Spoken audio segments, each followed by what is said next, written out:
F'istqarrija Transport Malta qalet li qed tieħu azzjonijiet biex tindirizza tħassib u tnaqqas l-inċidenti fit-toroq f'Ħattart, speċifikament fit-triq Tumasket Kuti.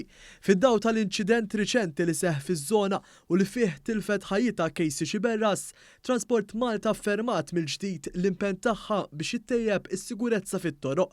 Transport Malta qalet li ta' kull sena tirċievi bosta almenti dwar veloċità eċċessiva fit-toroq, partikolarment matul il-lejl u filgħodu kmieni fit-tmiem il-ġimgħa. Bħala parti mill-isforzi kontinwi tagħha biex tindirizza din il-kwistjoni, l-awtorità żviluppat metodoloġiji ta' valutazzjoni kemm għal toroq eżistenti kif ukoll għal dawk ġodda fuq in-netwerk TEN-T. Għal toroq eżistenti li ilhom joperaw għal aktar minn 3 snin, Transport Malta segwi proċedura għal tpoġġija ta' speed cameras fissi. Fil-każ ta' toroq ġodda fuq in-netwerk TEN-T bħal proġett ta' Central Link, Transport Malta timxi b'mod metodoloġiku distint. Il-proġett ta' Central Link huwa twil 4 km u tlesta u infetaħ kompletament għat-traffiku f'Jannar tal-2022. Fil-preżent għaddej mill-istadju finali tal-proċess tal-verifika tas-sigurtà fit-toroq. Biex twettaq din il-verifika, l-Infrastructure Malta kkommissjonat tim ta' verifika tas-sigurtà fit-toroq ibbażat fir-Renju Unit b'esperjenza kbira.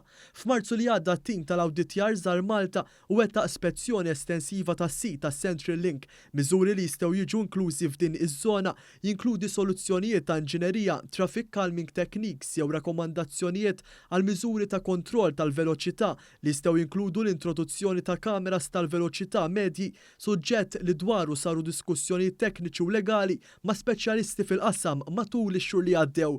Transport Malta qalet li mingħajr dal-għarfien wieħed jirriskja li jibbaża d-deċiżjonijiet fuq informazzjoni mhux kompluta u li ma tħares b'mod holistiku lejn il-fatturi kollha. Iċ-ċifri ta' kontrevenzjoni tal-veloċità provduta mill-leża juru biċ-ċar li rispettivament mill-preżenza tal-kameras tal-veloċità, persentaġġ żejt ta' sewwieqa jippersistu li jsuqu veloċitajiet għoljin.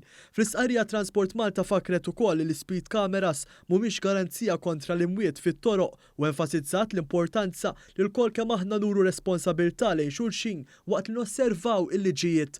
Intant f'konferenza tal-aħbarijiet li saret mill-Kunsill Lokali ta' Ħattart intlaqa b'sodisfazzjoni l-fatt li l-Kap Eżekuttiv tat Transport Malta, Jonathan Borg, kellu laqa mas-Sindku Stefan Cortina u ma tkellmu rigward it-traffiku li jgħaddi mill-lokalità u t-talba tal-Kunsill għal aktar speed cameras u infurzar fit-toroq f'Ħattart.